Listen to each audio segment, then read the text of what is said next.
اعوذ باللہ من الشیطان الرجیم بسم اللہ الرحمن الرحیم وَأَنْكِحُوا الْأَيَامَ مِنْكُمْ وَالصَّالِحِينَ، اور نکاح کر دیا کرو تم میں سے وہ لوگ جو کہ کنوارے ہوں یا ایسی عورتیں جو بیوہ ہو چکی ہوں جن کے خاوند نہ ہوں، یا ایسے مرد کہ جن کی بیویاں فوت ہو چکی ہوں، سب کے سب ایامہ میں داخل ہیں، جن کو ہم پنجابی میں چھڑے کہتے ہیں یا انگلش میں بیچلرز۔ جتنے بھی بیچلرز ہیں ان کے نکاح کر دیا کرو۔ والصالحین من عبادکم وامائکم، اور جو تمہارے نیک غلام ہیں اور کنیزیں ان کے بھی نکاح کر دیا کرو۔ یعنی اس چیز کو اپریشیٹ کیا گیا ہے، بجائے ان کو کنیز رکھتے ہوئے ان کے ساتھ ازدواجی تعلق قائم کیا جائے۔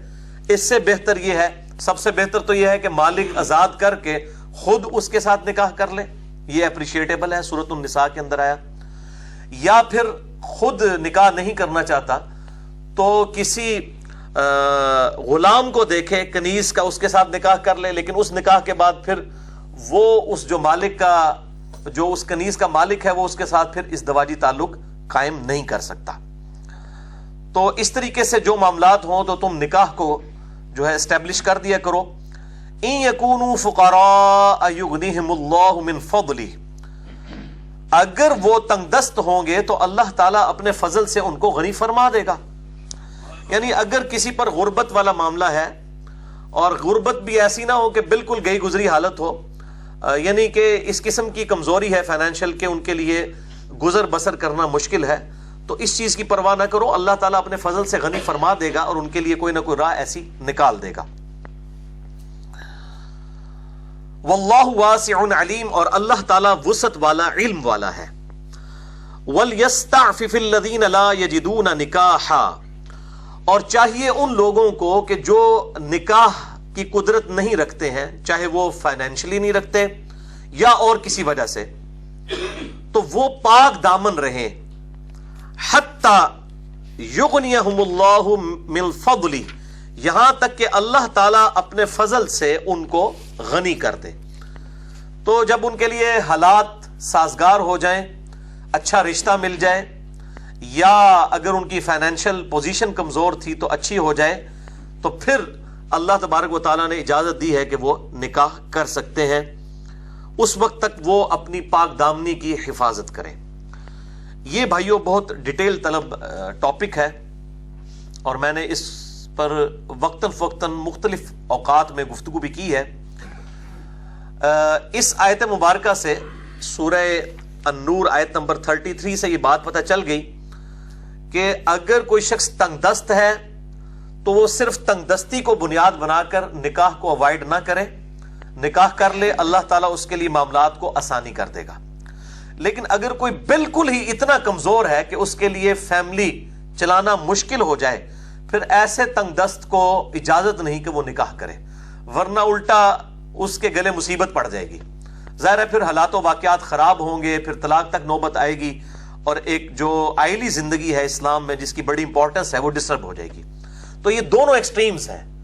ایک ایکسٹریم یہ ہے کہ کوئی شخص جو تھوڑے بہت اپنے معاملات کی کمزوری کی وجہ سے نکاح کو اوائڈ کرے، اور دوسری ایکسٹریم یہ ہے کہ کوئی شخص جو ہے وہ اتنا زیادہ غریب ہے، اس کے لیے حالات و واقعات کسی صورت بھی فیوریبل نہیں ہے، پھر بھی وہ شادی والا معاملہ کر لے۔ تو یہ دونوں ایکسٹریمز ہیں، ان دونوں رویوں سے بچنا ہے۔ اس حوالے سے ایک جھوٹی اور مردود روایت پیش کی جاتی ہے کہ ایک غریب شخص آپ صلی اللہ علیہ وآلہ وسلم کی خدمت میں حاضر ہوا، اور اس نے کہا یا رسول اللہ صلی اللہ علیہ وسلم میں بہت غریب ہوں، تو آپ نے فرمایا کہ تم شادی کر لو۔ پھر وہ آیا، اس نے کہا یا رسول اللہ صلی اللہ علیہ وسلم مزید معاملات بگڑ گئے ہیں، تو آپ نے فرمایا شادی کر لو۔ اس طرح 4 شادیاں کروا دی، پھر وہ امیر ہو گیا۔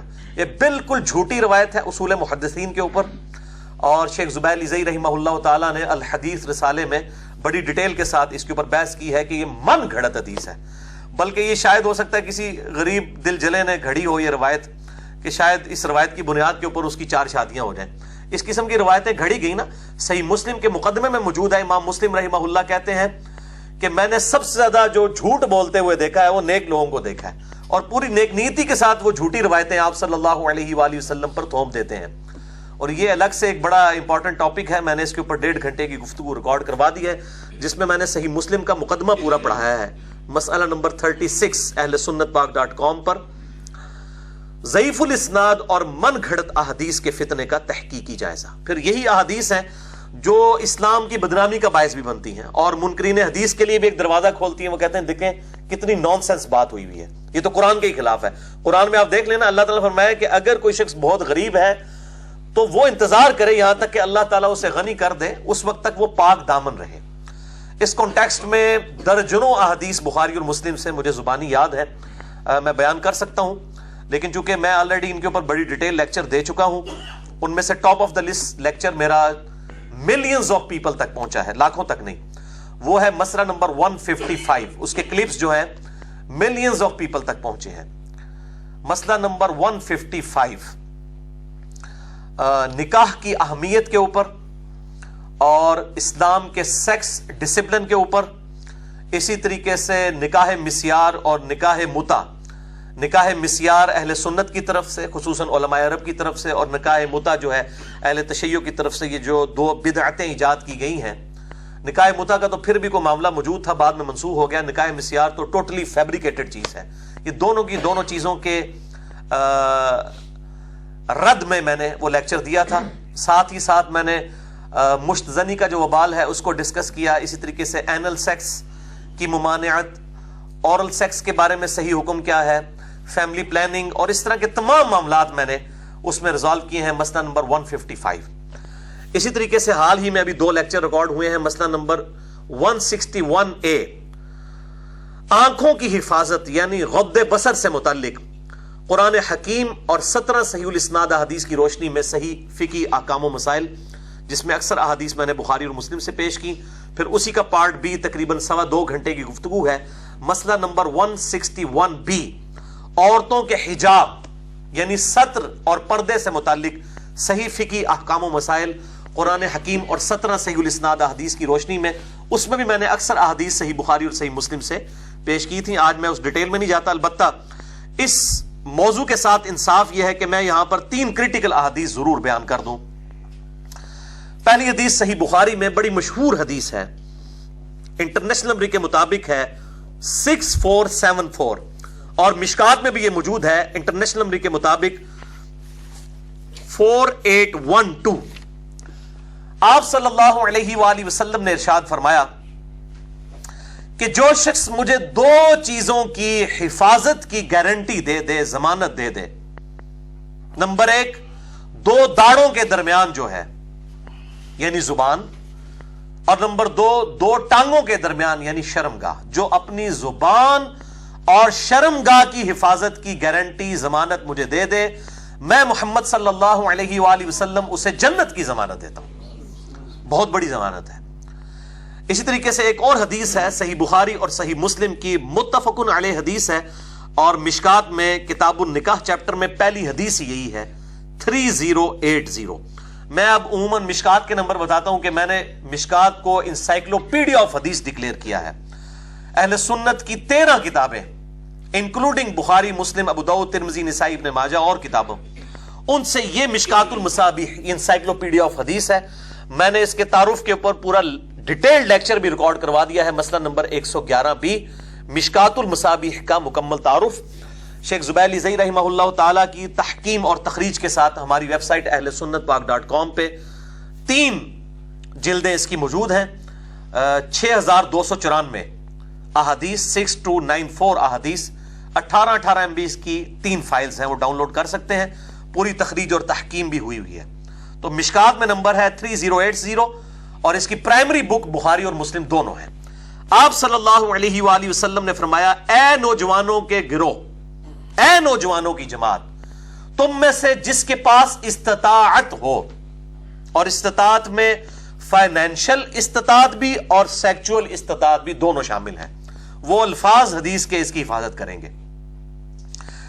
جس میں استطاعت ہو تو وہ نکاح کرے, شادی کر لے, کہ یہ شادی کرنا, نکاح کرنا اس کے لیے غض بصر, نگاہوں کو نیچا رکھنے کا سبب بنے گا, جو سورۃ النور میں ہم سن چکے کہ مومنین مردوں کو کہو کہ اپنی نگاہیں نیچی رکھیں, اور مومنین عورتوں کو حکم دو کہ وہ بھی اپنی نگاہیں نیچی رکھیں. تو یہ نگاہوں کو نیچا رکھنے کا سبب بنے گا اور تمہاری عفت اور عصمت کی حفاظت ہوگی, یعنی شرمگاہ کی حفاظت جس پہ جنت کی گارنٹی ہے, اس کا ذریعہ جو ہے وہ نکاح ہے اور شادی. اور پھر ساتھ ہی آپ صلی اللہ علیہ وآلہ وسلم کے الفاظ ہیں کہ جس کے پاس اس کی استطاعت نہ ہو تو اسے چاہیے کہ وہ روزے رکھے تاکہ یہ روزہ رکھنا اس کی شہوت کو کم کر دے. اس سے یہ بات پتہ چلی یہاں استطاعت سے مراد فائنینشل استطاعت ہے. اگر اس استطاعت سے مراد سیکچول استطاعت ہوتی تو یہ تو نہ کہا جاتا کہ روزے رکھو اور اس سے شہوت کو ٹھنڈا کرو. تو یہ بات خود اس چیز کی حفاظت کر رہی ہے کہ استطاعت سے مراد جو ہے وہ فائنینشل استطاعت ہے, نہ کہ سیکچول استطاعت. وہ تو ہے تبھی تو روزہ رکھ کے اس کو ٹھنڈا کرنے کا کہا گیا.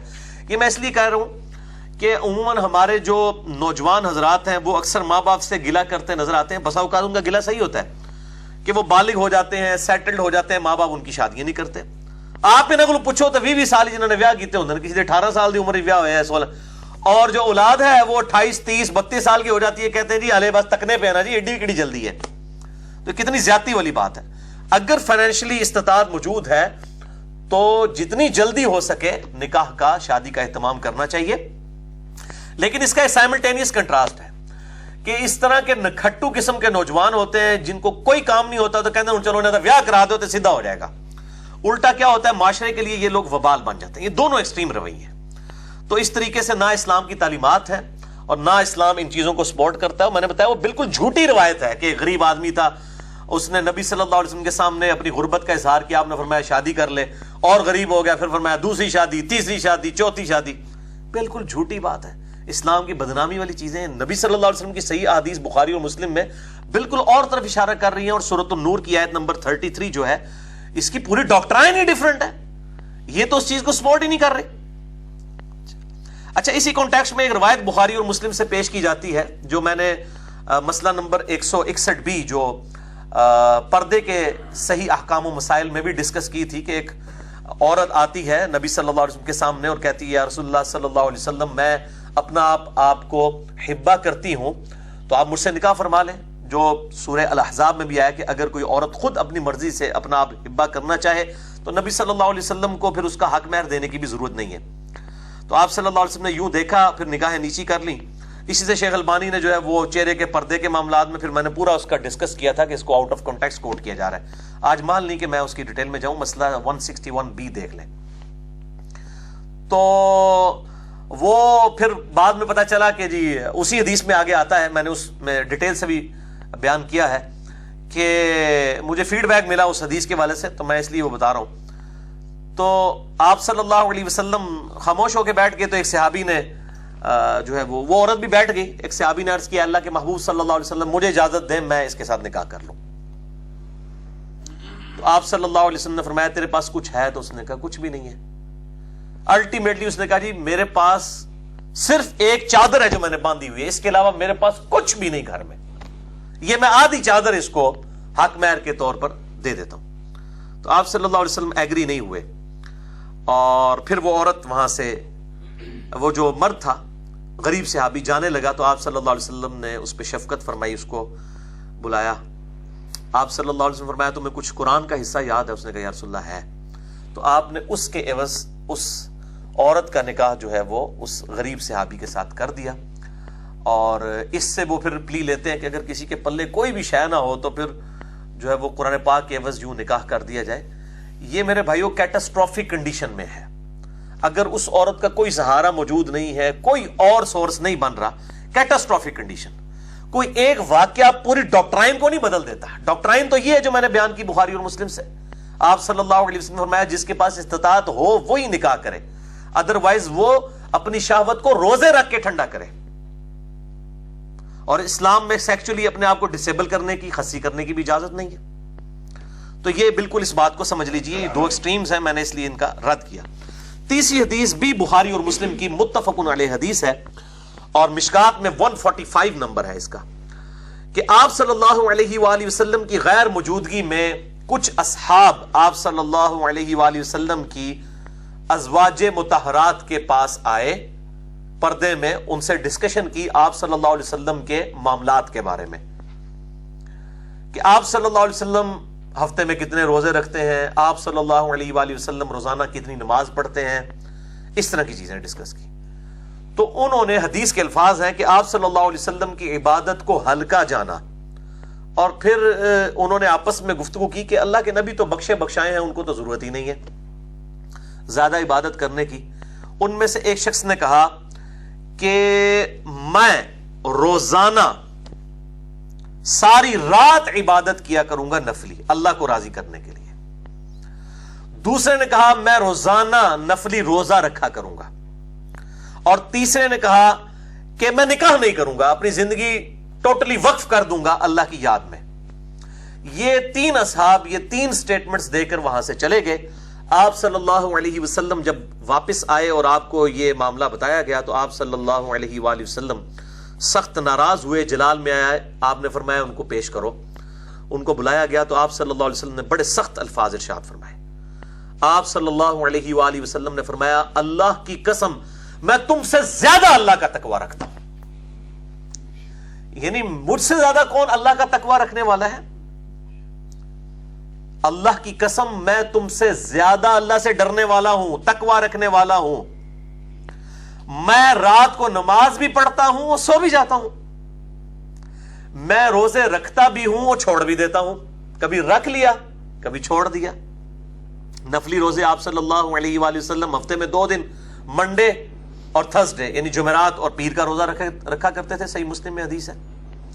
اور مہینے میں 3 روزے, بخاری اور مسلم میں آتا ہے ایام 20 کے, چاند کی 13, 14 اور 15 تاریخ کو. یہ آپ صلی اللہ علیہ وسلم کے روزے ہوا کرتے تھے. اور بخاری اور مسلم میں احادیث ہیں جن کے کانٹیکسٹ میں آپ صلی اللہ علیہ وسلم نے ارشاد فرمایا کہ اگر کسی نے بہت زیادہ روزے بھی رکھنے ہیں تو داؤدی روزے رکھیں, جو سیدنا عبداللہ بن عمر بن عاص رضی اللہ تعالی عنہما کو آپ صلی اللہ علیہ وآلہ وسلم نے اجازت دی کہ ایک دن روزہ رکھ لیں, ایک دن چھوڑ دیں. روزانہ روزہ رکھنے کی اسلام میں اجازت نہیں ہے, سوائے ایک جو بخاری مسلم میں ملتا ہے کہ آپ صلی اللہ علیہ وسلم رمضان کے علاوہ اگر پورا مہینہ کسی اور مہینے میں روزے رکھتے تھے, وہ شعبان کا مہینہ ہوتا تھا, اس میں آپ صلی اللہ علیہ وآلہ وسلم مسلسل روزے رکھا کرتے تھے. باقی آپ صلی اللہ علیہ وسلم روزانہ روزہ نہیں رکھتے تھے. تو آپ صلی اللہ علیہ وسلم نے فرمایا میں روزے رکھتا بھی ہوں چھوڑ بھی دیتا ہوں. اور پھر آپ صلی اللہ علیہ وسلم نے فرمایا اور میں نے اتنے نکاح بھی کیے ہوئے ہیں, النکاح سنتی فمن رغب عن سنتی فلیس منی, نکاح میری سنت ہے, جس نے میری اس سنت سے اغراض کیا اس کا مجھ سے کوئی تعلق ہی نہیں ہے, وہ میرا امت ہی نہیں ہے. تو اسلام میں رہبانیت نہیں ہے. اسلام میں یہ نہیں ہے کہ آپ سب کچھ چھوڑ چھاڑ کے تو جا کے جنگلوں میں بیٹھ جائیں, عبادت کرنا شروع کر دیں. اور اس پہ غامدی صاحب نے بڑی زبردست ایک بات کی تھی کہ جو شخص دنیا کو چھوڑ کر, دنیا کے امتحانات کو چھوڑ کر اور ایک کنارہ کشی کی زندگی اختیار کرتا ہے, اس شخص کی مثال اس امتحان دینے والے شخص کی سی ہے جو کمرے امتحان سے اٹھ کے بھاگ جائے خالی پیپر دے کے, اور پھر وہ یہ امید رکھے کہ میں پاس ہو جاؤں گا. یہ اللہ نے کمرے امتحان تو بنایا دنیا, اس کے اندر آپ نے اسی میں ہی تو ٹیسٹ ہے, آپ کی بیویوں میں ٹیسٹ, اولاد میں ٹیسٹ, ماں باپ میں ٹیسٹ, رشتہ داروں کے ساتھ اس نے سلوک میں ٹیسٹ, دنیاوی معاملات میں ٹیسٹ, رزق حلال اور حرام میں تمیز کرنے میں ٹیسٹ. یہ سارے یہ کمرے امتحان ہی تو ہے دنیا. اس میں اگر آپ خالی پیپر دے کے تو جا کے جنگلوں میں بیٹھ کے پیپر دیں گے تو آپ کے پیپر تو کسی نے نہیں لینا. تو یہ بڑی زبردست انٹلیکچوئل مثال انہوں نے دی, اس لیے میں نے چونکہ ان سے مستعار لی ہے لہٰذا میں نے ان کی کوٹیشن ضروری سمجھا کہ میں ان کا نام بھی لوں اس حوالے سے. تو یہ بڑی اہم بات ہے. تو آپ صلی اللہ علیہ وسلم نے ان تینوں اصحاب کو اس چیز سے منع فرما دیا. اس کے اندر بھی آپ دیکھیں آپ صلی اللہ علیہ وآلہ وسلم نے کلیئر کٹ نکاح سے جو بھگوڑے ہو جاتے ہیں اور شادی کے معاملات کو چھوڑنے پر آمادہ ہو جاتے ہیں تو ان کی اس عمل کو ایگزیجریشن ریلیجن میں قرار دیا گیا ہے. اسلام ان چیزوں کو سپورٹ نہیں کرتا. اسلام میں رہبانیت نہیں ہے, اسلام میں ترک دنیا نہیں ہے, بلکہ اس دنیا میں رہتے ہوئے جس طرح کہ کشتی جو ہے وہ پانی کے اوپر ہی چلتی ہے, یہ نہیں ہو سکتا کہ کشتی جو ہے وہ پانی کے بغیر چلے. پانی اس کی ضرورت ہے, دنیا کا متاع ضرورت ہے یہاں پہ زندگی گزارنے کے لیے, لیکن اگر دنیا کو آپ اپنے اوپر سوار کر لیں گے تو یہ اسی طریقے سے ہے جیسا کوئی پانی کو کشتی کے اندر ڈال لے پھر تو کشتی ظاہر ہے ڈوب جائے گی. بس وہ اس کے اوپر سطحی طور پہ اس کو استعمال کرے, اپنے اوپر حاوی نہ ہونے دے. تو یہ ہے اس کی مثال. تو آپ صلی اللہ علیہ وآلہ وسلم نے اس حوالے سے کلیئر کٹ گائیڈ لائنز امت کو ارشاد فرما دی. باقی جسے شوق ہو تو مسئلہ نمبر 155, 161A, 161B یہ دیکھ لیجئے, انشاءاللہ تعالی آپ کو اس حوالے سے معاملات کلیئر ہو جائیں گے.